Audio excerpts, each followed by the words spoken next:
What's up everybody, Griffey here. Daredevil's back and it's been a while. You've probably forgotten, well, everything. But fear not, we here at Looper have done a rewatch so you don't have to. Let us get you up to speed on our favorite dude in red. In the beginning, Matt Murdock's life isn't much different than any other kids in Hell's Kitchen. Raised by his father Jack in a rundown apartment, their life consists of laying low and making ends meet. It's how Jack makes ends meet that differs from other working class denizens of the neighborhood though. A prizefighter, Battling Jack often returns home late at night with a bloodied face. Sometimes it's so bad that he needs Matt to take a swig of scotch and stitch him up. It pays win or lose, a fact that initially confuses little Matt. You got all this for losing? Sometimes, even when you get knocked down, you can still win. This life works for them until things get a bit more complicated. After Matt is blinded in a freak traffic accident that involves a truck carrying toxic chemicals, Jack knows that he has to do more to help his son. And so when the mob asks him to throw his next fight so that he and everyone involved can earn a big wad of cash, he initially agrees. Battling Jack ultimately changes his mind though, calling the bookie right before the fight and asking him to put everything on him winning by knockout. He wins the fight and even more money than he would have otherwise, but at the ultimate cost. The mob kills him for going against their plan, and Matt is left to find his beloved father dead in an alley. After the death of his father, Matt ends up in the care of Catholic nuns and begins his lifelong struggle with extreme sensory overload, a side effect of the toxic chemicals he was exposed to during the accident that blinded him. Being that the nuns have no idea how to treat him, they reach out to a mysterious blind man who goes by the name Stick to help him adjust. He's happy to help, but not for free. Good thing Battling Jack left his son a sizable inheritance. Make the check out to cash. I'll take it from here. Right off the bat, Stick can tell that Matt is capable of amazing things. But before he gets into anything too crazy, he makes sure that his first lesson revolves around putting things in perspective. He never wants Matt to think of himself as a victim.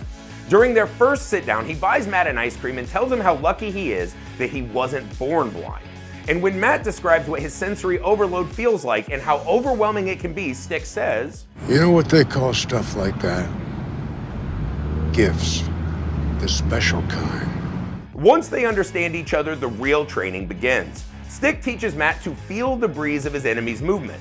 He also teaches him the difference between anger and rage, with anger being a weapon and rage being an uncontrollable wildfire that's ultimately useless. And most importantly, he teaches him that mastering his mind takes precedence over everything else. The mind controls the body.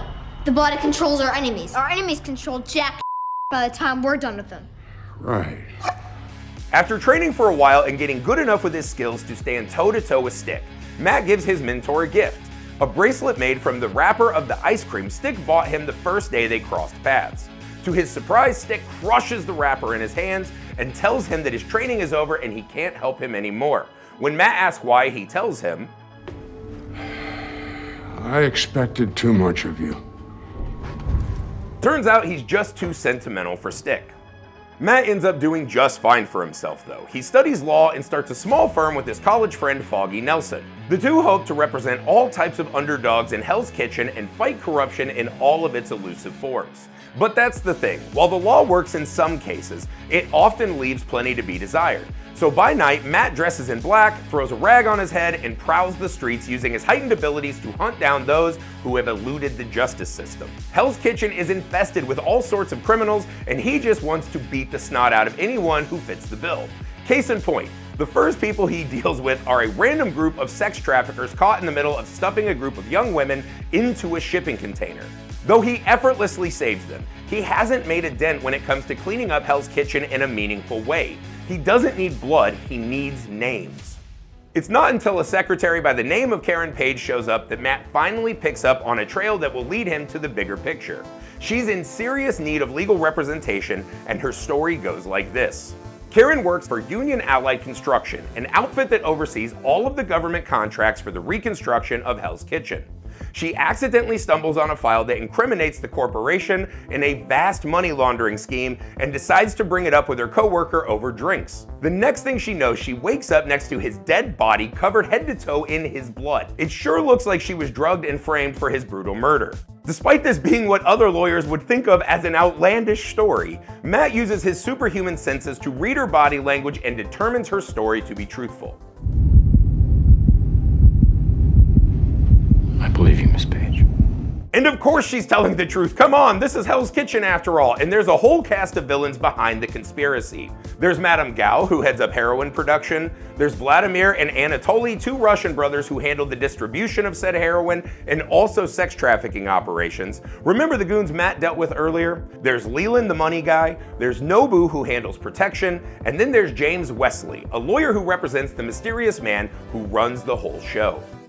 We do not deal with lapdogs. Tell Mr. We don't say his name. It's Wesley who blackmails a guard into making an attempt on Karen's life while she's behind bars. Thankfully, she's too tough for the guy and foils his half-baked plan to choke her out. As if this isn't enough proof that her story is true, another goon shows up to assassinate her after Matt and Foggy negotiate her release from jail. This time, a disguised Matt shows up just in time to save her. What the hell? I'll get this into the right hands. Not only do the two of them decide to go to the papers with the dirt she dug up, but Karen also decides to offer up her services to Nelson and Murdoch, and with that, the underdog dream team is born. Karen doesn't just sit around and file papers at the office though. She eventually starts her own investigation after Union Allied Construction's lawyers attempt to essentially buy her silence, since murdering her doesn't seem to be in the cards.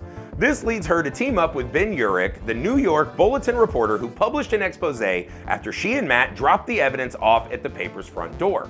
They do things the old-fashioned way and slowly start to put the pieces together. Matt, on the other hand, figures things out by way of Wesley showing up and asking him and Foggy to defend a man named John Healy, who needs legal representation after brutally bludgeoning a guy with a bowling ball.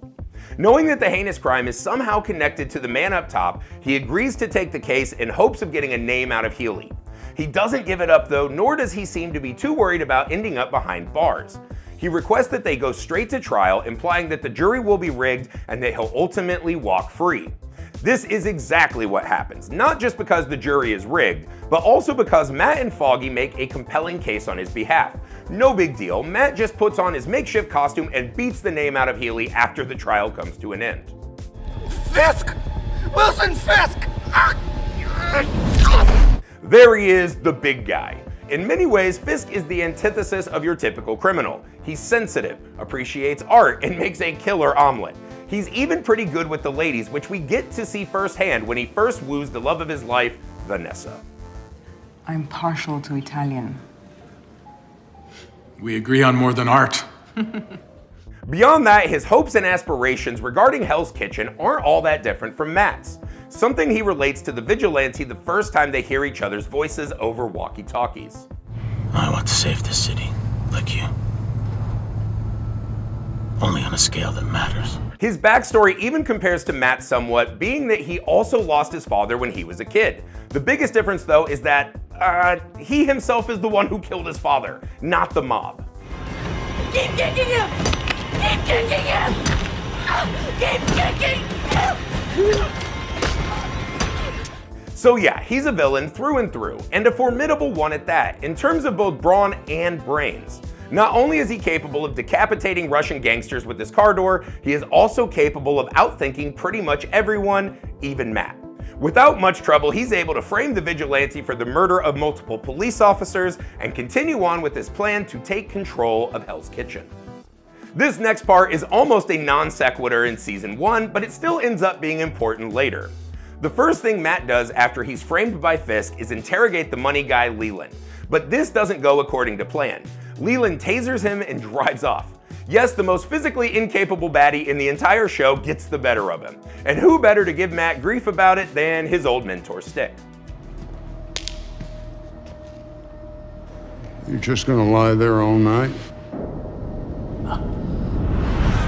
Back at Matt's apartment, Stick wastes no time making fun of his silk sheets and the fact that he has a few friends.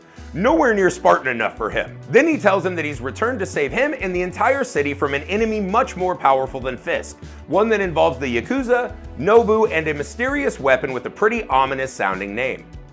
They call it Black Sky, the bringer of shadows. What kind of weapon? The kind you don't want in your world. He asks Matt to join him on a mission to destroy Black Sky, insisting that it will benefit him in his fight against Fisk. Matt agrees and the two ambush Nobu and his men at the docks. However, when the cargo container containing Black Sky is opened, we see that it's actually a young child. Stick tries to shoot the kid with an arrow, but Matt expertly deflects it, unwilling to believe that this is actually the Black Sky. Then he fights off Nobu's men before returning to his apartment, where Stick is waiting to tell him that his efforts were all for naught. I caught up with the van while you were dicking around with Nobu's men. I put an arrow in that thing's heart. The two fight, and Matt bests his former mentor before telling him to get out of his city. Stick bails, and that's the last we hear about Black Sky for now. As everything continues to escalate, it gets more and more difficult for Matt to balance his double life, not to mention stick to his code. After setting Nobu on fire and committing his first murder, he gets absolutely pummeled by Fisk. This forces him to reveal to Foggy what he's been up to outside of the office. Despite Matt's efforts to justify his actions, Foggy doesn't want to hear it. He's so upset that he leaves the firm. Claire Temple, a no-nonsense nurse who starts off as Matt's go-to patcher-upper before falling for him, is also over it. Their love is wholesome, but it's also tainted by the chaos brought about by his vigilante life. She's even kidnapped at one point. While he's still recovering from his near-fatal run-in with Kingpin, she tells him she's leaving town for a while. She just can't deal with the pain of watching someone she loves continue to risk death each time he runs off into the night. She also probably isn't interested in getting kidnapped again, or worse. Still, she reassures him that she'll always be there to at least help him out when he has some fresh wounds that need tending. I'll always be there when you really need me to patch you up. Beyond that, though, she doesn't want to be in a relationship where it's destined for her to always come second. Can't blame her. One thing Claire suggests during her goodbye to Matt turns out to be pretty important in terms of his transformation from nameless vigilante to Daredevil: his need for better protection. I really should get some kind of body armor, like I told you. Yeah, I'm thinking you might be right. There's a first. This helps Matt remember that Kingpin had been wearing a layer of armor beneath his suit during their brutal fight. Without much trouble, he's able to track down the man who was coerced into making the special clothing for Fisk, a mechanical engineer named Melvin Potter. In exchange for freeing him from Fisk's grasp, Potter makes Matt his own suit of armor, something that will give him an edge the next time he faces off against him. Now he can finally stop wearing that outfit that makes him look like a backup dancer in a 90s music video. All the while, Karen and Urich's investigation comes to a head in a pretty catastrophic way. Their digging ultimately leads them to Fisk's mother, who tells them that Fisk killed his father when he was a child. This prompts a visit from Wesley, who blackmails Karen into letting it go. How does she deal with this? The most sensible way possible. She grabs his gun when he's distracted and shoots him dead. Ice cold. Urich, on the other hand, isn't so lucky. After getting fired by his boss, he decides to start his own blog and just get the story out there. Just as he's sitting down to write his first post, Fisk himself pays him a visit at his apartment. Urich stands his ground, telling him that he's been threatened countless times over the course of his career. But he underestimates how angry he's made Fisk by pulling his mother into everything. So I am not here to threaten you. I'm here to kill you. Even though Matt has his new suit, he tries to put Fisk behind bars the right way first. After reconciling with Foggy, the two build their case against him. And thanks to some additional behind-the-scenes vigilante work via Matt, they ultimately get Fisk and his underlings arrested. But it doesn't stick for very long. He's quickly freed from custody thanks to mercenaries and various cops who are on his payroll. Whatever, that's what the new suit is for. Let the bloody rematch commence. This time Matt prevails, leaving Fisk to be arrested by the police yet again. When the story of his triumph is eventually delivered to the masses, we see that he's finally earned his infamous title. That's what they're calling him now. The man in the mask. Daredevil? Sounds like he's gonna jump Snake River Canyon on his rocket cycle. With Fisk now locked up, a power vacuum quickly ensues in Hell's Kitchen, and numerous gangs move in to take their piece of the pie. But it doesn't go very smoothly for the Irish mob, who are almost completely wiped out by a quote-unquote army. Eventually we find out it's not an army at all, it's actually a single man. Nicknamed the Punisher by District Attorney Samantha Reyes, Frank Castle is an ex-Marine who's on a very bloody revenge quest after his entire family is killed in the crossfire of a drug deal gone wrong. The law didn't deliver justice, so now it's up to him to properly avenge his loved ones. In this way, he and Matt are similar. It's also revealed that Castle is Catholic, or at least he used to be. And this is where he and Matt start to differ. He's not at all opposed to playing God and doling out fatal final judgments, as he tells Matt during their first official meeting. I do the one thing that you can't. You hit them and they get back up. I hit them and they stay down. But even though they have their own separate agendas and ways of doing things, they are in no way enemies. Not only does Matt end up saving Castle from the mob when he's later captured, but he and Foggy offer to defend him in court after he gives himself up for arrest and pleads not guilty to the many murders he has committed. It's at this point we're introduced to Elektra Nachios, Matt's old flame. 10 years before the events of Season 2, they had a passionate relationship built on a shared set of skills and a love for adrenaline. Matt even revealed to her how his father had been killed by the mob, which was what ultimately led to their falling out. After failing to convince Matt to kill the man responsible, she bailed, not wanting to continue a relationship with someone who wasn't strong enough to take an eye for an eye. In the present, she asked for Matt's help and gets him involved with the Roxxon Corporation and what appears to be the Yakuza. This leads to a heist of sorts, run-ins with ninjas, and other shenanigans. Much more than Matt originally bargained for. It also doesn't help that Elektra unintentionally sabotages valuable testimony in Frank Castle's trial by threatening a witness. Still, it's through Elektra and his old mentor Stick that Matt learns who the true enemy is in Season 2. After saving the two ex-lovers from a ninja attack, Stick drops some major lore telling Matt that he leads a secret enclave called the Chaste, and that Roxxon Corporation and the Yakuza are just fronts for an ancient group called the Hand, who have long sought Black Sky. Remember the kid Stick allegedly killed in Season 1? Yeah, apparently Matt was right, that was maybe just a kid. Maybe not. It's a bit of a plot hole being that Black Sky is still out there. Anyway, he also reveals that Elektra has worked for him all along, even before she first met Matt. This leads him to ask her, was it fate? Was it luck? Or was I a mission? Turns out Stick sent Elektra to pull Matt out of his life and into the ongoing fight with the Hand all those years ago. Still, she claims she really did fall in love with him, and that wasn't part of the plan. Matt buys it since he obviously still has feelings for her, even though he also has a thing going on with Karen. Yeah, she's not too happy about seeing Elektra in his bed when she shows up during this conversation to talk about Castle's trial. Let's go somewhere. No, So why? that we can talk. I don't want to. I know this looks crazy, but it's really not. It doesn't matter. After Karen stomps out, Matt pleads for Elektra to leave Stick and fight alongside him instead, which she ultimately does. Meanwhile, Castle's trial ends in disaster. While on the stand, Castle sabotages himself by admitting that he was very much in his right mind when he went on his killing spree, and that he even enjoyed it. And any scumbag, any lowlife, any maggot piece of that I put down, I did it because I liked it. This ultimately causes Matt and Foggy to close up shop for a while. Once Castle is sent to prison, he's brought directly to none other than Wilson Fisk, who is pumping iron in the rec room. He attempts to set Castle on a man named Dutton, the self-proclaimed kingpin of the prison, who holds a little too much power for Fisk's liking. He also believes Dutton was ultimately responsible for the shootout that resulted in the death of Castle's family, which gives an otherwise reluctant Castle a very good reason to do Fisk bidding. Yes, I benefit from your actions. But the tide raises all ships, Mr. Castle.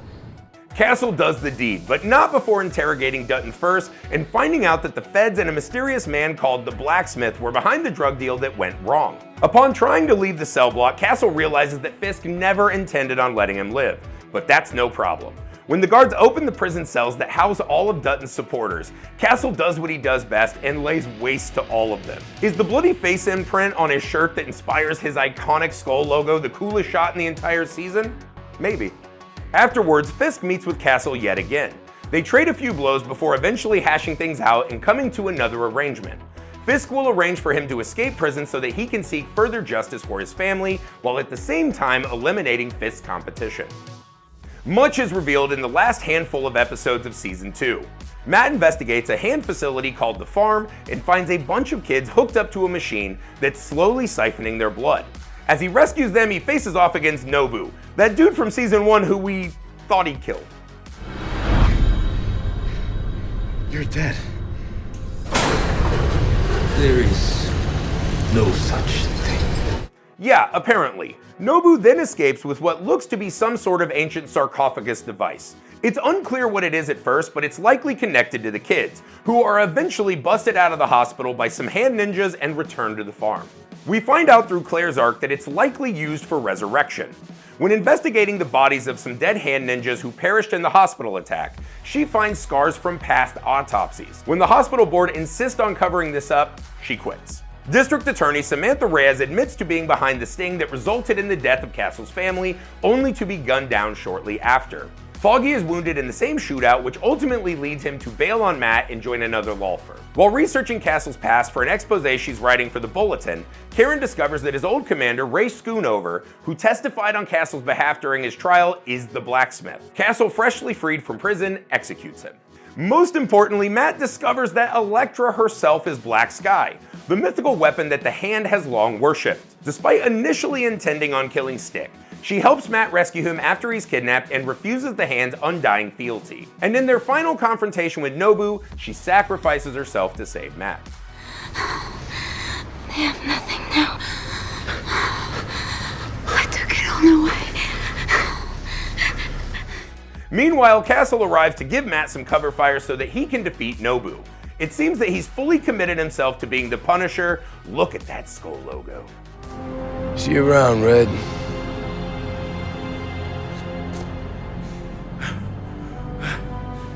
Stick beheads Nobu after Matt throws him off of a building, which should be enough to finally kill the guy. Seriously, dude, stay dead. The season ends with Matt revealing to Karen that he's Daredevil and Elektra's body being recovered and placed in the ancient sarcophagus device.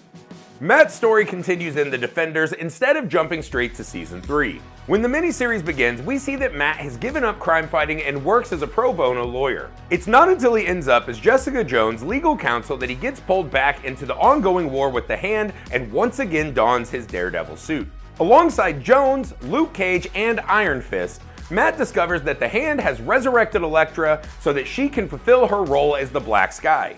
We also find out that she's unable to remember her past, at least for now. After some investigating and another lore bomb from Stick, the supergroup learns that the Hand is after Iron Fist for reasons unknown, which leads them to tie him up and keep him safe while they set out to search for answers. While they're gone, Stick attempts to just kill Iron Fist so they can never get to him. Very on brand. But before he can finish the job, Elektra arrives and kills her old mentor.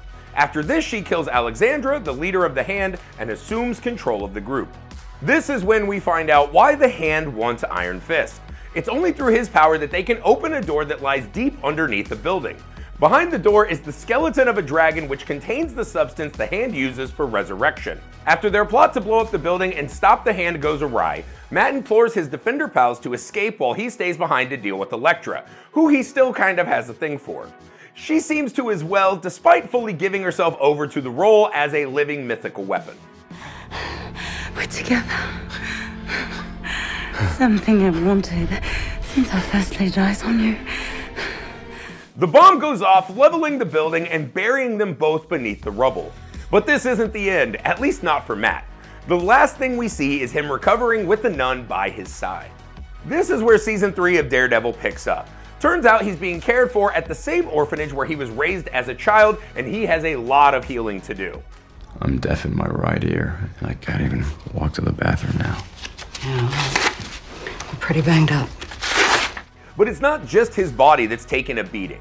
His faith is also on its last legs. Referencing the book of Job, he alludes to himself as a modern version of God's most loyal servant, a man who would not curse him even after he took everything from him, all for the sake of forcing him to prove his faith. The salt following the second death of Elektra is real. You know what I realized? Job was a No longer believing that he's God's soldier, he feels compelled to let everyone think he's dead and lean fully into his vigilante persona. I'd rather die as the devil than live as Matt Murdock.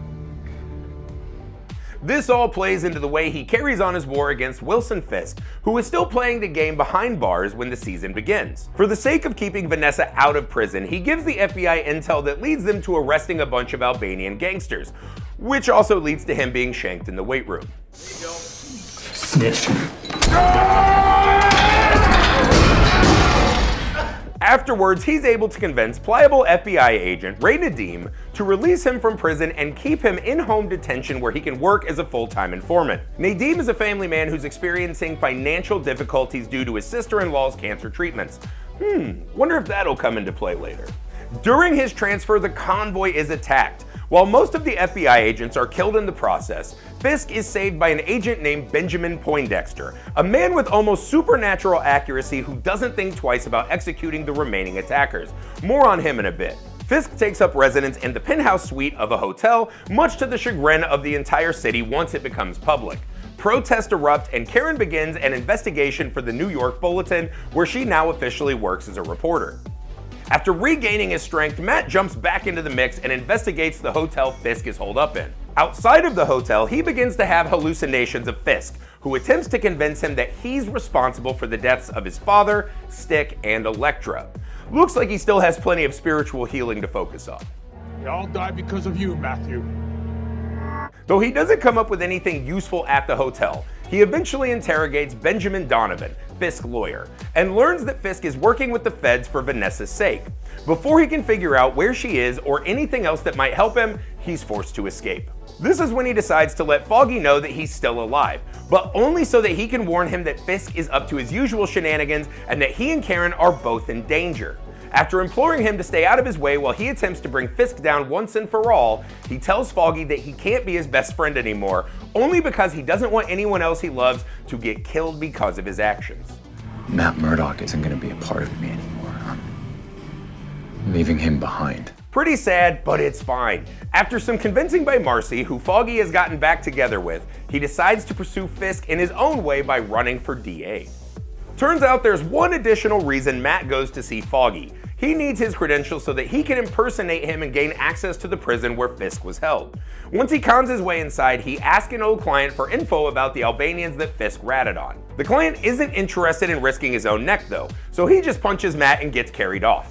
After being forced to see a nurse for the sake of protocol, he finds out that Fisk is still pretty much in control of the entire prison, at least enough of it to sick the nurse on him and a whole boatload of inmates. It wouldn't be a proper Daredevil season without at least one awesome hallway fight, right?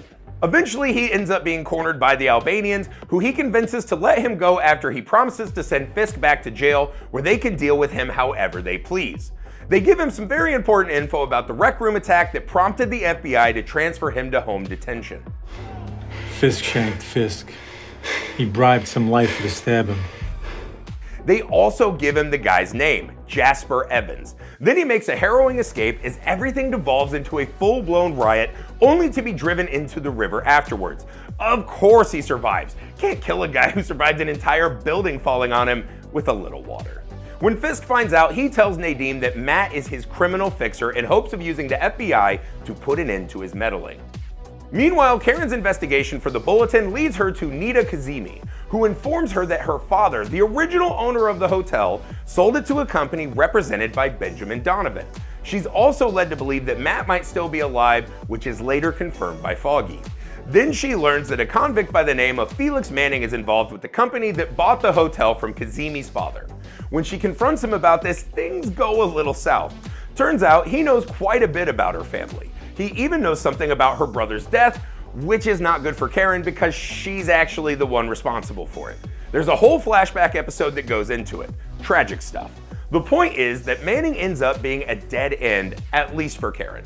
This is when she's brought to Matt's apartment by Nadeem, who's trying to get some dirt on Matt and figure out where he might be. He grills her pretty hard, but Karen defends Matt and tells him that Manning is the fixer he should actually be looking for. She also tells him that Fisk bought the hotel he's currently being imprisoned in and that he's got the entire FBI under his thumb.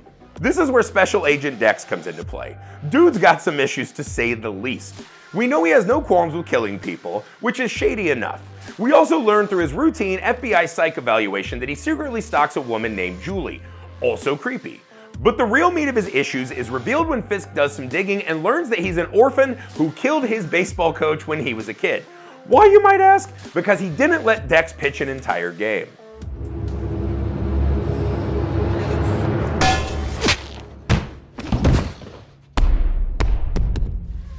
Yeah, he's been crazy since the very beginning. He attempted to conceal his psychopathic tendencies throughout therapy growing up, but his therapist learned who he really was when she revealed to him that she was dying and that he would need to start seeing someone new.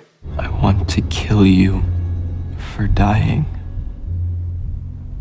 for leaving me. And it doesn't stop there. After growing up, he worked for a suicide prevention hotline for a while, where he convinced a caller to kill someone else instead of himself. Yikes. We also learned that this is where he met Julie. This disturbing backstory ultimately gives Fisk a brilliant idea. He can manipulate him into becoming the perfect villain, one that can distract the public and the media and take the heat off of him while he continues on with his plans. How does he do this? He hires Julie to work at the hotel, knowing somehow that Dex will mess things up and accidentally reveal that he's been stalking her. This is exactly what happens when they have dinner together. I just have to go feed my dog. You don't have a dog. How do you know that? Dex confronts Fisk about it, knowing that it's no coincidence that she just so happened to end up working at the same hotel where he's surveilling a criminal mastermind. Fisk admits to it, telling him that he did it so that he could prove to him that their relationship was never meant to be. Then he attempts to convince him how much they have in common by telling him how he killed his own father when he was 12 and that society will never understand people like them. It punishes people like you. Like us. Dex doesn't buy it at first. In fact, he goes home and prepares to kill himself after he learns that the FBI is putting him on suspension and preparing to investigate him because of his, overdeveloped trigger finger. But then he gets a phone call from Fisk, who offers to accept him for who he truly is as long as he does his bidding. Meanwhile, Matt and Karen both find Jasper Evans and come up with a plan. Matt will turn himself in to clear his name, but only after the FBI and the Bulletin conduct an interview with Evans, who will admit to being part of Fisk's scheme to get released from prison. Just when he's about to start talking at the Bulletin headquarters, Dex walks in and starts to kill everyone, while he's dressed in Matt's Daredevil suit. Matt shows up just in time to save Foggy from a stick to the face, but he's ultimately bested by the imposter. After Matt's incapacitated, Dex kills Evans before he can talk. Then he escapes, but not before beating on Nadeem and the rest of his FBI squad. As such, he successfully implicates Matt and takes the heat off of Fisk. The brutal attack on the Bulletin staff has been carried out by none other than Daredevil. Unsurprisingly, Matt shows up to have a "what the hell, bro" conversation with Melvin Potter. Turns out that not only was Potter forced to make a duplicate suit, but he was also coerced into trapping Matt in his shop once he inevitably came searching for answers. Before the feds bust in to arrest Matt, Potter tells him that he made the suit for an FBI agent, which sets him on the path towards Dex. Karen accidentally reveals to her boss that she knows who Daredevil is, which prompts him to give her an ultimatum: tell him who he is or clean out her desk. Of course, she doesn't give him up and loses her job. Nadeem investigates Jasper Evans and has a revealing conversation with Fisk that finally helps him realize that he's being played. Then Matt shows up at his house later to pound the truth in a tiny bit more and tell him what he learned from Potter. Man who attacked the Bulletin dressed as Daredevil. He's in the FBI. After that, it doesn't take Nadeem too long to realize it's Dex. Dex, grasping onto his final thread of sanity, finds Julie again. They have coffee and he pleads for her to help him in the same way that she used to help people when she worked with him at the suicide prevention hotline. All I'm asking, just treat me like someone on the other end of the line. She agrees to help him after he tells her about the death of his longtime therapist, but when she returns back to her apartment, Fisk has her killed. Womp womp. All the while, Nadeem calls Dex into the office to tell him that he and some other agents set him up with a lawyer who's going to help him fight his wrongful suspension. He's touched by the gesture, but it's really just a ploy to distract him while Nadeem and Matt search his apartment. The plan doesn't work. When Dex texts Julie to say that he wants to talk, someone, probably Fisk, responds by saying that she never wants to speak to him again. So he freaks out and goes home to catch Matt and Nadeem red-handed, wounding Nadeem before they're able to get away. At this point, Foggy visits Karen and tells her that he knows what Fisk is really up to. Fisk is giving up criminals involved in corruption. He's planning to step into the void and become the sole source of government protection for all criminals in Hell's Kitchen. His plan to thwart him? He's going to bring up the details of Fisk's conspiracy at the Hell's Kitchen Club during an endorsement event for Blake Tower, the incumbent DA that the powers that be have rallied behind for the upcoming election. Then Karen will write about the exchange for the bulletin and get the story out to the masses. That way it can't simply be swept under the rug. She tells him that she can't do it since, she got fired for not giving up Daredevil's true identity. But Foggy insists that her boss will give her her job back the second she hands him the story.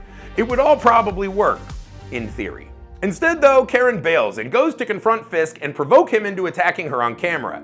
She tells him that she knows he killed his father and that it was her who killed Wesley. Just when he's about to lose it, Foggy shows up and agents remove her from the premises. You ruined it. I had him. Had him? Fisk would snap you like a twig. Well, at least they'd have it on video. Now afraid for her life, Karen looks for Matt at the church where he's been laying low. He's not there, but Sister Maggie, who we find out is actually Matt's mother, offers to hide her until she can arrange to get her out of the country. Nadeem goes to two of his superiors, Special Agent Hatley and Special Agent Wynn, with his theory about Fisk. Things seem to be going fine until Hatley shoots Wynn with Nadeem's gun. Turns out she works for Fisk too. Go figure, who doesn't at this point? After blackmailing him into pledging his loyalty to Fisk, she reveals that Fisk has been manipulating him for much longer than he realizes. He's even been behind the difficulties surrounding his sister-in-law's cancer treatments. Cool. His first job as an official Fisk crony is to round up several gang leaders from around the city and bring them to a meetup at a restaurant. Here Fisk offers them protection from federal investigations for a hefty price. Foggy was right. Nadeem is also tasked with luring Matt to the meeting, but Matt instead goes to the hotel suite to lie in wait until Fisk returns. It's there that he overhears an FBI radio call announcing Karen's location, which forces him to abandon his plan to ambush Fisk so he can go save her. At the church, Matt and Dex have a brutal round 2, and it goes just about as well as the first one. When Matt's briefly incapacitated, Dex tries to kill Karen, only for Father Lansom to jump in front of her and take the bullet. Or Billy Club. The fight continues and it ultimately falls on Karen to save Matt by whacking Dex off the balcony. Then they hide in a crypt while the FBI shows up to search for Karen. All the while, Fisk holds a press conference where his lawyer announces that all the charges against him have been dropped. We are proud to announce that justice has prevailed. And Wilson Fisk is once again a free man. Then Fisk gets on the mic and declares Daredevil to be public enemy number 1. Foggy shows up at the church to save Karen by acting as her attorney and allowing the NYPD to take her into custody. Once they're clear of the scene, the NYPD, who are on Foggy's side, let them both go. Then they meet up with Matt on a rooftop and he tells them that he's going to break his sacred code and kill Fisk. Foggy and Karen aren't into it though, and they convince him to try doing things the right way just one more time. How? They'll use Nadeem as their new witness. They almost don't make it to him in time. As he's ambushed at his own home and about to be killed, Matt shows up and saves him and reveals his true identity. Then he and Foggy set him up in a safe house and tell him that they'll represent him in court. Nadeem testifies after almost getting killed again on the way to the courthouse, but it's all for naught. Fisk is able to blackmail the jury just like always. Not knowing what else to do, Nadeem goes home and records a video that details his intimate knowledge of Fisk's conspiracy. Vanessa returns home and leans fully into her role as a criminal mastermind's wife by ordering Dex to kill Nadeem, which he does in Nadeem's own backyard. When Matt learns of this, he tells Foggy that he's done playing by the rules. Fisk must die. Matt, please. No. We try it your way. He doesn't plan on doing it alone. He calls Dex and tells him that Fisk is the one behind Julie's death, which he doesn't believe until he finds her body in a freezer. Yeah. All the while, Fisk and Vanessa get married, but the reception is ruined when Karen publishes Nadeem's video on social media. It's ruined even more when both Daredevil and Dex show up to throw down. The most brutal fight of the season ensues. Though Fisk is able to break Dex's back, he can't beat Matt. Matt really thinks about snapping Fisk's neck, but he restrains himself and tells him that he's going to spend the rest of his miserable life in prison. I beat you! Fisk and Vanessa are both arrested.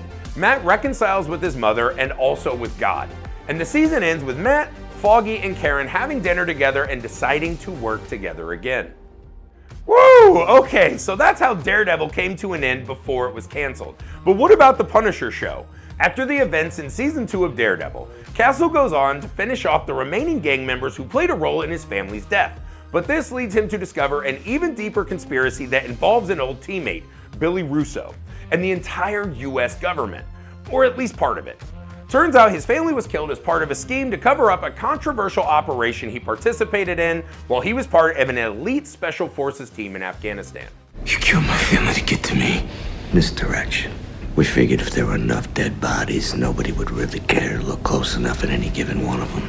Of course, he makes everyone responsible pay in Season 1 and ends up getting his life back, at least somewhat, by the time the credits roll. In Season 2, we see Frank living a relatively chill drifter lifestyle, until he's caught up in yet another conspiracy that involves a mysterious girl named Amy, a far-right Christian fundamentalist named John Pilgrim, the Russians, of course, and a senator by the name of David Schultz. Russo, who Castle severely maimed but didn't kill in Season 1, is back in business as well, suffering from amnesia and trying to figure out what the hell happened to him. Very simply put, Castle saves Amy from getting whacked due to her intimate knowledge of a blackmailing scheme and puts an end to Russo once and for all, like he should have in the first place. When the season comes to a close, Castle gets back to being the Punisher, and that's pretty much that.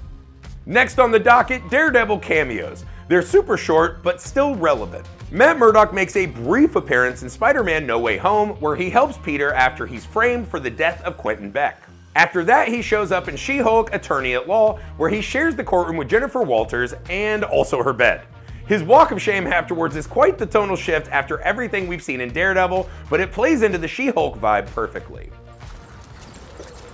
Morning. Hawkeye brought the momentous return of Fisk to the MCU and introduced us to his surrogate daughter / capable enforcer Maya Lopez, aka Echo. Speaking of Echo, Matt gets back into the more gritty stuff in her self-titled show, which sees him face off against Maya Lopez one-on-one. He basically just serves as a punchline for how badass she is. None of my men have ever held their own with him like that. You did better than even I expected. But still, the fight is rad. Echo also showed a tantalizing glimpse at Kingpin's past and future, delving into his life as a father figure for Maya Lopez and also an aspiring politician. A bare-knuckled brawler would do well in this race, an outsider, somebody who is not afraid to take on the establishment. We sincerely hope this recap helped you get up to speed on all things Daredevil and that you come back for more streamlined recaps in the future.